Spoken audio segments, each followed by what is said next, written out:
For our Thanksgiving dinner, we decided to have the all-you-can-eat buffet at the Wynn in Vegas. But was it worth it? You're listening to Travel FOMO, a podcast for people self-diagnosed with wanderlust.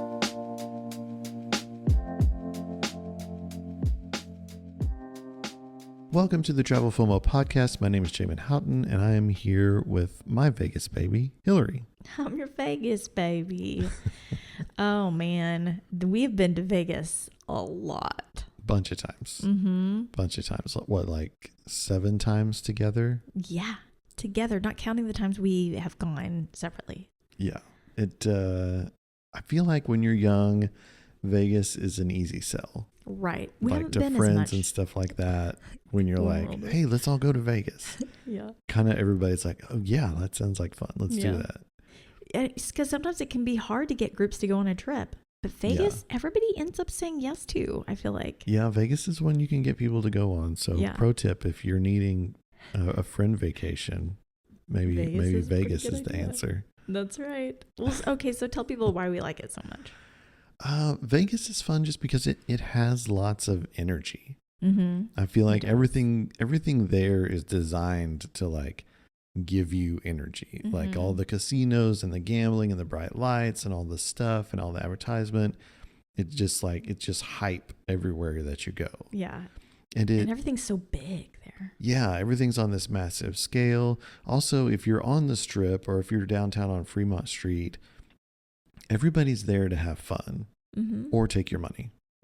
Those are the two options. And so that kind of like brings this energy to it. And Vegas is always kind of evolving. Like there's always something new. Yeah. Even if you've been recently and you go back, there's something else for you to discover.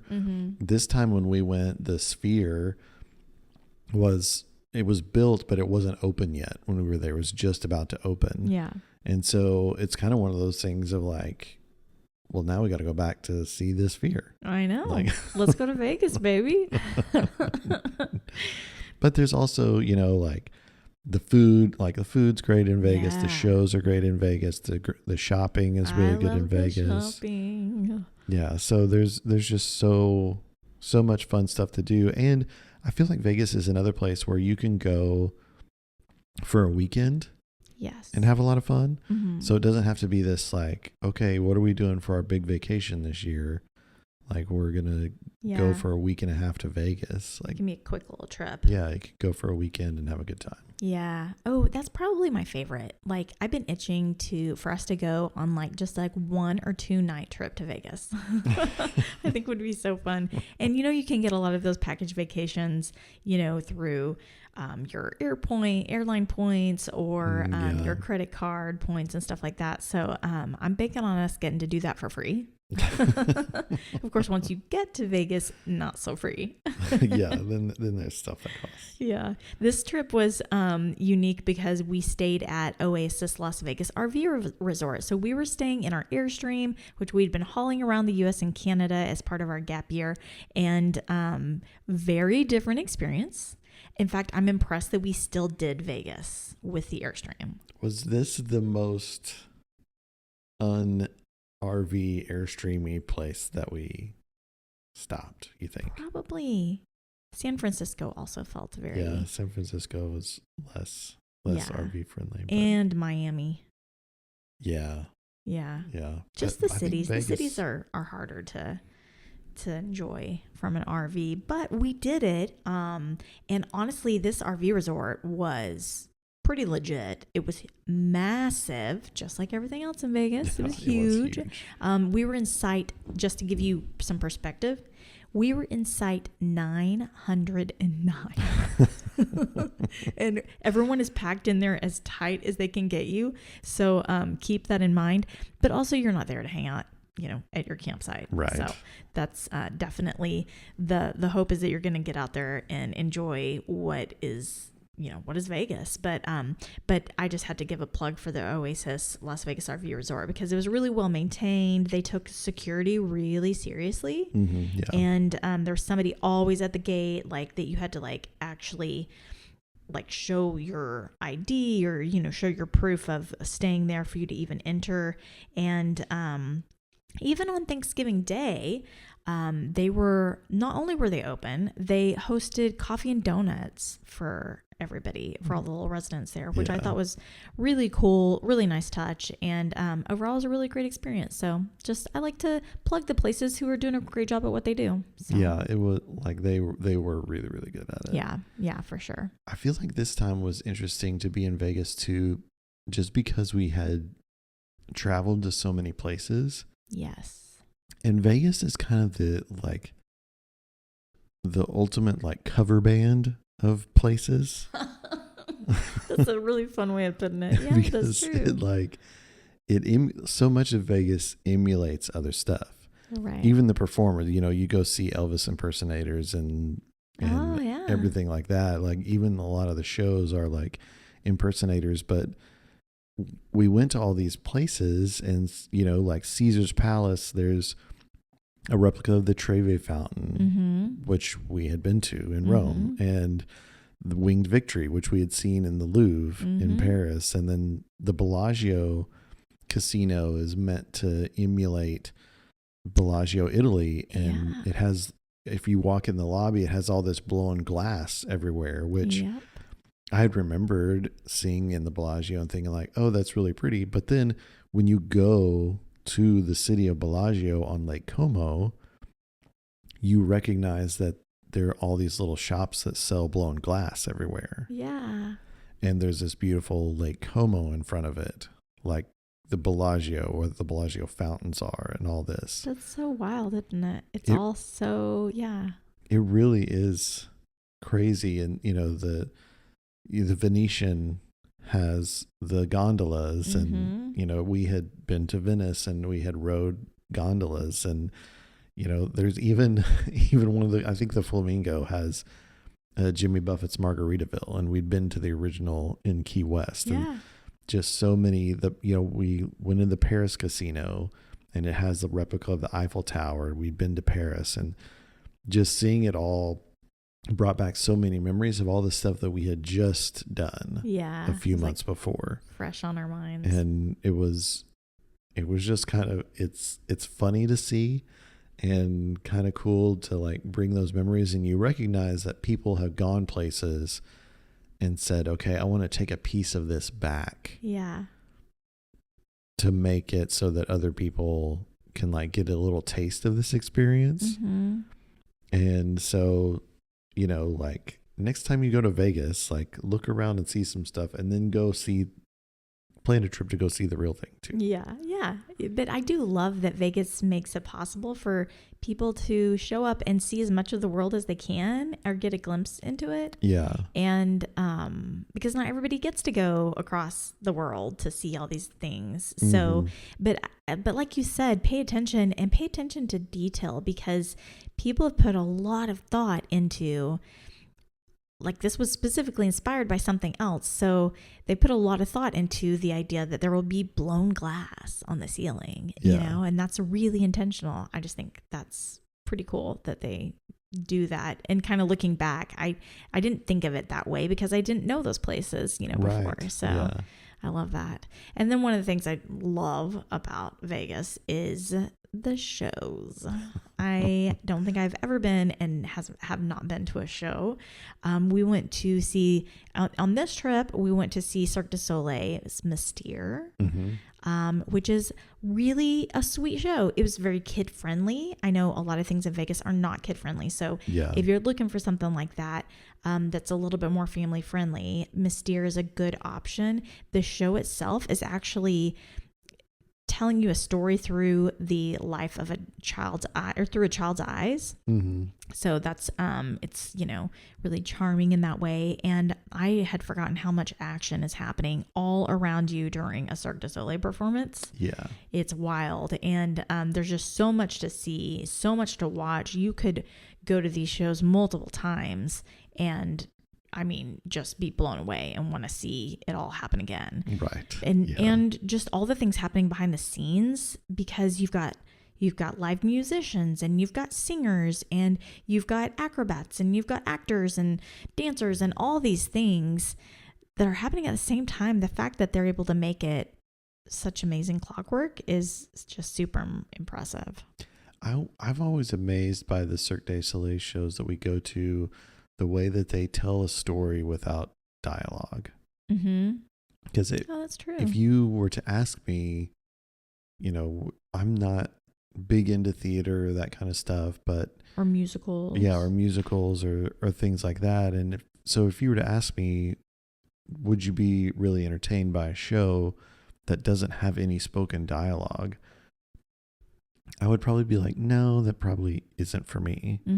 But the Cirque du Soleil shows tell the story just through their acrobatics and the music and the way that they move and stuff, and just grabs you and holds your attention the whole time. Yeah. There's just, like you said, there's so much going on. They're just incredible shows. Right. Which ones are your favorite that we've seen? I would say Love, the Beatles, with all the Beatles music in it. So good. And then Caw is like a really good one too. Caw is really, really good. Yeah. I mean, it is like breathtaking, like moments where you're just like, where did that person, they're falling down into like something catching them in the bottom, under the stage. And the things that are happening, it's, I think it's more of a war storyline, like a tribal war kind of happening, but it's amazing. Yeah, the Vegas shows are so good. I don't know of anybody that has seen Love and wasn't amazed by it. I don't know of anybody that has seen Love and then hasn't told another person to go see it. Yeah, it was really good. It's just so good. Okay, so I'm gonna follow that up with another question. Okay. What was your least favorite show that you've ever been to in Vegas? You made us go to Penn and Teller. I made us go to Penn and Teller. No. That's not how it unfolded. We went to see Penn and Teller. Yeah. And honestly, I think if I had seen Penn and Teller somewhere else, just on like a Friday night or something, I would have thought it was really impressive and liked it and thought it was funny and stuff. But we saw Penn and Teller the night after we had seen Love.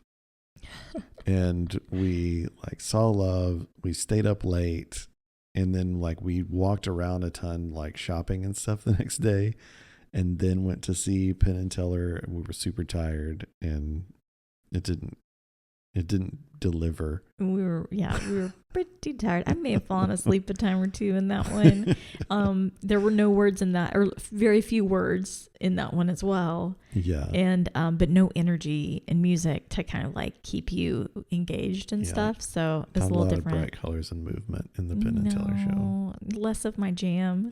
But I will say I've heard other people say go, see magicians in Vegas and be blown away.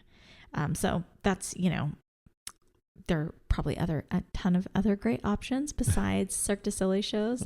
But yeah, I would agree Penn and Teller was pretty rough. Pretty rough. Yeah. Okay, so talk to us about the highlight of this episode and the highlight of our trip to Vegas this time, which was doing Thanksgiving in Vegas. Yeah, so at this point in our gap year trip, we've been to Europe and we've been a lot of places in the US, and we're really kind of winding down our trip. And we knew that we would be spending most of December with our family for Christmas and things like that. And so we thought, well, we'll give up our Thanksgiving in order to spend longer portions of time with our family at Christmas. And so it worked out that we were in Vegas for Thanksgiving. And we thought, well, what is more Thanksgiving than a buffet? And what place is more buffet than Vegas? So this all works out, and we'll just go to the best buffet in Vegas. Which, if you read a lot of the reviews and go by a lot of stuff, there's a lot of opinions out there, but the Wynn is consistently. Oh, do you guys hear that? Now he's having a dream.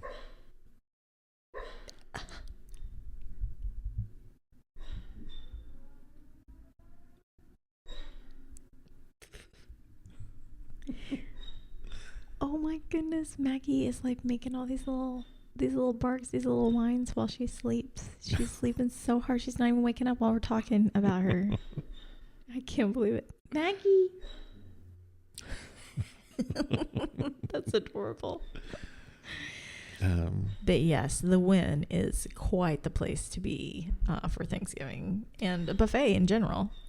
Yeah, the buffet is really good. Although I will say, okay, well let's talk at like highlights first. Cool. We they had all kinds of stuff like barbecue pork belly. They had all kinds of sushi and Asian cuisines. Yeah. They had fresh shrimp and mussels. There was an omelet station, a pancake station, a crepe station. There's a whole room that's just desserts. Yeah. So you go in and all there is in there is desserts. It's expensive. It was like $68 a person. Yeah. I just don't know if I'm going to spend $68 on a meal. I think for me, I would rather go just like order what I really want from someplace. I really Maggie. Baby girl. Moodle. Maggie. Good girl. Yeah, it's okay. You're okay. Well, yeah, I felt like it was a lot of money for fighting the crowds. Standing in line and then going and getting your food, and every time you want something you got to get up and go get it, and like, you know, other people are picking around at the food, you know what I mean? It's still a buffet, and it's still, you know, I do like the idea of a buffet. You're buffet averse. I don't like people near my food and a bunch of people, you know, picking at things. And then all of a sudden you're kind of like, even though the Wynn, I mean, obviously they do such a nice job and they keep things totally tidy and clean and stuff. It still very much feels like cheap somehow. Yeah. Do you know what I mean? I can see that. A little bit. I think I'm so high society, guys. Just kidding. I think for me, like buffets can only be so good. Yeah. And you can only eat so much food. Exactly. Right. And so I feel like your first plate at a buffet is really, really good. And then if you're a cheap person like me, you're telling yourself like, well, I got to get my money's worth. And so you go back and you have like another plate and it's less good and maybe not, you know, like, and I always just end up at the end of the day thinking like, I wish I just had a decent amount of these 2 or 3 things and not a tiny portion of 12 things. Yeah. Yeah. But I know. And there's like so many amazing meals that I've had. Like for me, I would say I'd rather just have like a great Italian meal at New York, and just have really good Italian food that I know I love, and you know, call it good, and maybe get like a expensive slice of cake somewhere, you know, and take that back to the room. You know, I don't know, in terms of like food taste, I don't think that I would rank it up, you know, buffets in general up very high, but the Wynn, they do a good job, and it is I think probably as good as a buffet gets. But it was the closest thing to replicating Thanksgiving as that's like, true. They did do a good job to without actually being like cranberry sauce family and like all the like, fixins. Oh, there's a ton of stuff, and like we're gonna try a little bit of everything. And all the pies and you know all the things you could kind of imagine. And they do such a nice job of even creating little desserts in small forms so that like you can sample a lot of things without, you know, going overboard. It's just a few bites. That was nice. Yeah. But you know, with Thanksgiving comes Christmas. And I loved that we got Christmas vibes while we were there as well, including getting to go ice skating at the top of the Cosmopolitan, which is super fun. And I'm assuming they don't do all the time. It very much had Christmas vibes. And just in case that's something that you're doing and you're there at Christmas or something, you can use the rink for free if if you bring your own ice skates, which I feel pretty confident people don't go to Las Vegas with their ice skates, and renting ice skates were $30 a person. I just thought that was really fun. That it's like, yeah, you can use, it's free. The rink is free. Oh, but you need your ice skates. Did you bring them? Yeah, Did you bring them to Vegas with your heels? No, did not. But some fun additions was, they also turned it into like a Christmas movie night. So they had the Christmas Carol playing up on a really big screen that was overlooking the strip. And so you could watch it. But even the people down on walking along the sidewalk could look up and see this movie playing. And then they had real snow that they would, not real snow, but they had a snow machine. And so it would snow every 30 minutes or so. And, it would attempt to snow. But I just thought that was really fun. Really cool views of the strip. A ton of people, kids, madness. If you feel really confident in your ice skating, then you're going to be great. But I felt like I was at the mercy of like all the chaos around me. And it was really humbling. Even though you're like, it's going to be funny and it'll be great. And then you're out there and you're like, I feel like a child. I don't know who enjoys ice skating. I feel like all of those like Christmassy ice skating experiences there's two kinds of people out there. One, people like me who don't know how to ice skate, are horrible at it, and are out there thinking to themselves, this is terrible.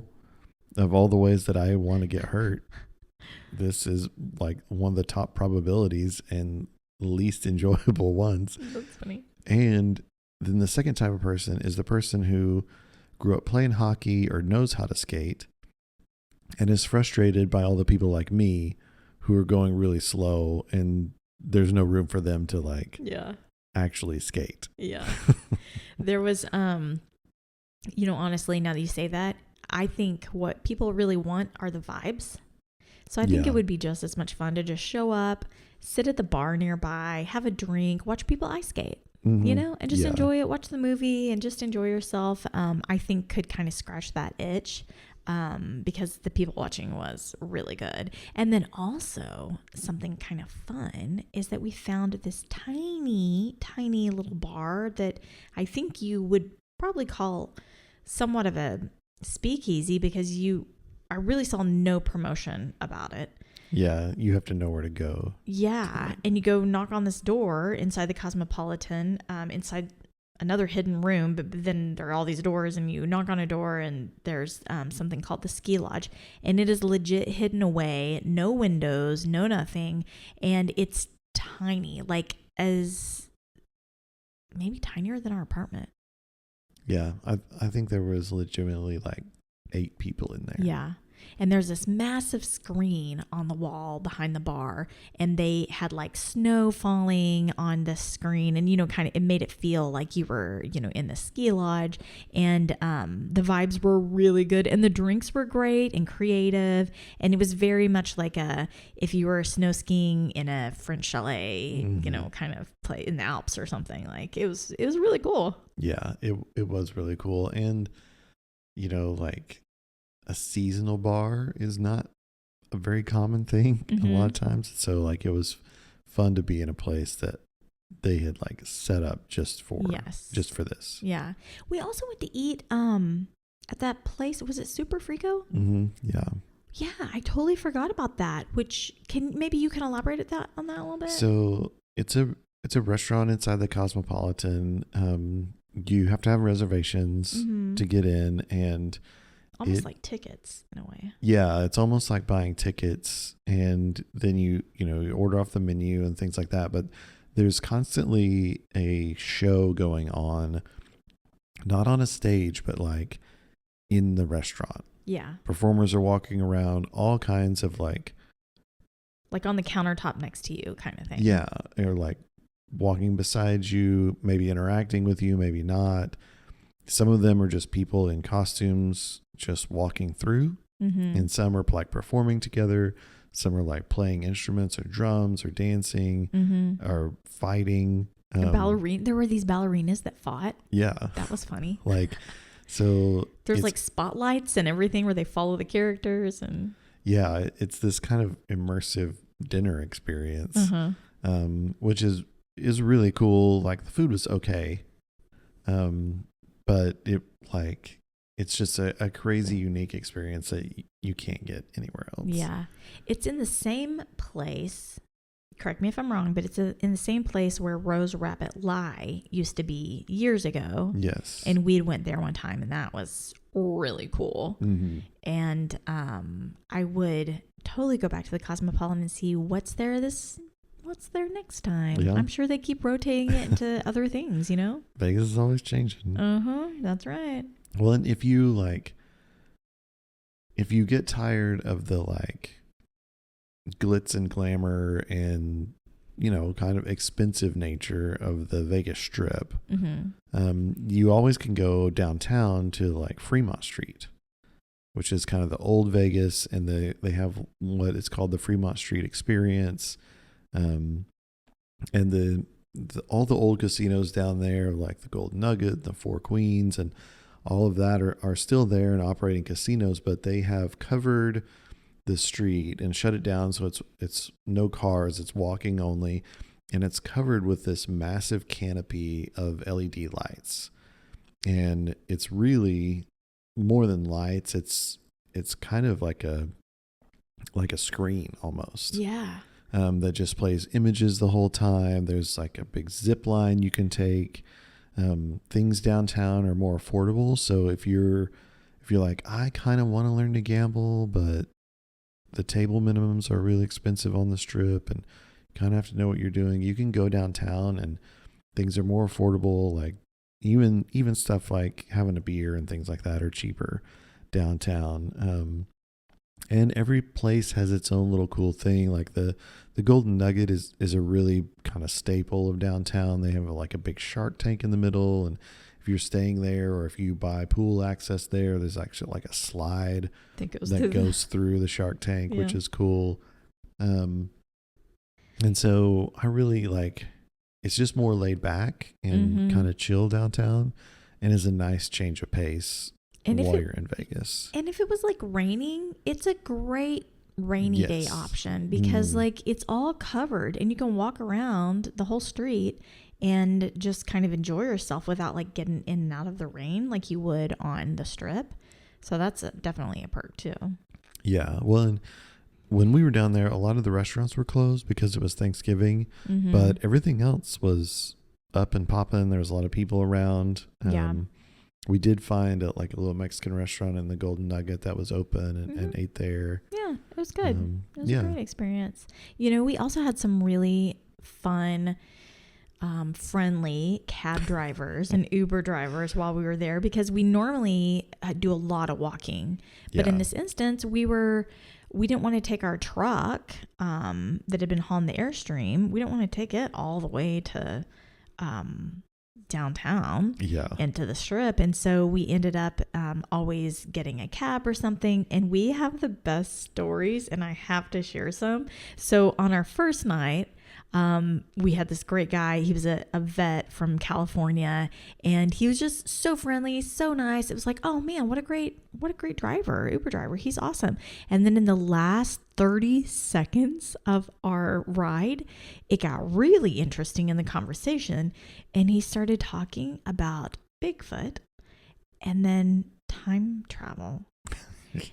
And his last words to us were, and I quote, "I know there's a lot of people out there doing time travel. I just don't know how to do it myself." And we're like, have a great night.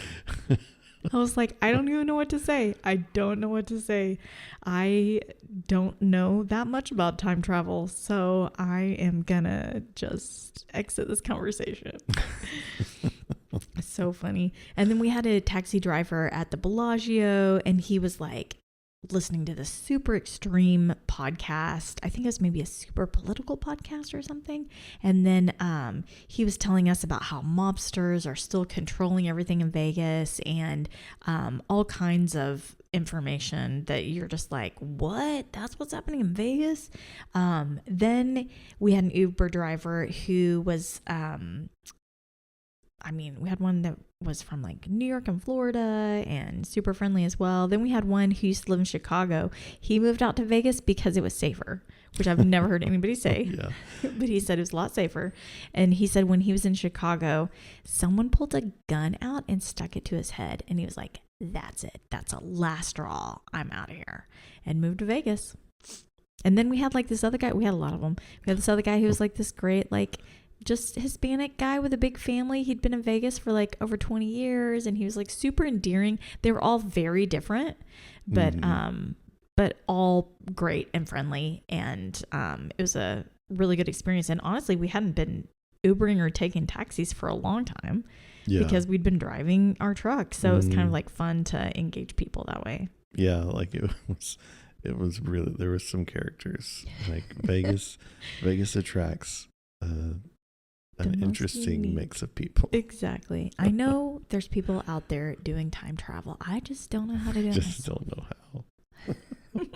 So what do you think made this trip to Vegas different from the others in your mind? Or what do you remember most? I definitely think about the fact that we weren't staying on the Strip in a hotel. We were staying at an RV resort. Is like a very different piece, just makes it unique. Yeah, I would definitely recommend staying in your favorite casino when you go to Vegas. Like it, we did have to take a lot of Uber rides, and for us, like going back to our Airstream, we had Maggie, and so it was always kind of like, well, we can't stay out too late or do those kinds of things because we have to get back to Maggie, and so it's definitely maybe not the best way to experience Vegas, but was it a unique opportunity? Yeah, it was cool. And I mean, we definitely picked the right resort to do it from, so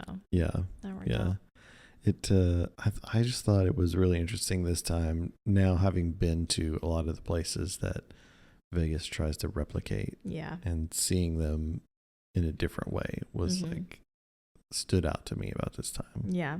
Well, next up, we're going to the Grand Canyon, which is a place where a lot of people go when they visit Vegas. They also, take a helicopter ride out and see the Grand Canyon from up above, or maybe just do a day trip out to the Grand Canyon. So we actually migrated there and stayed up in Flagstaff. We'll tell you more about that, our experience at the Grand Canyon, which is, of course, one of the wonders of the world. It's incredible. And that is up in the next episode. Yep, we stay in Flagstaff where it got so cold that we were really worried about the RV. So you want to make sure that you tune in to find out what happened. And the RV park we stayed in was more of a plot of land. Yeah. It was not exactly a RV resort at all. And okay, so if you guys would like to follow along on our journey, please follow us on social media. We are on Instagram and Facebook and TikTok and YouTube, where you can find the videos that accompany these podcasts. You can see what it is that we're talking about. And we have a lot of fun with those. We really encourage you to find us on YouTube as the Travel FOMO podcast. I think it'll be worth it. Yeah, go out there and do that. If you want to reach out to us directly, you can do that through email as well, the Travel FOMO podcast @gmail.com. Hit us up there and we'll be happy to get back to you with whatever it might be that you're reaching out about. That's right. And don't forget, guys, life is so short. Wander well.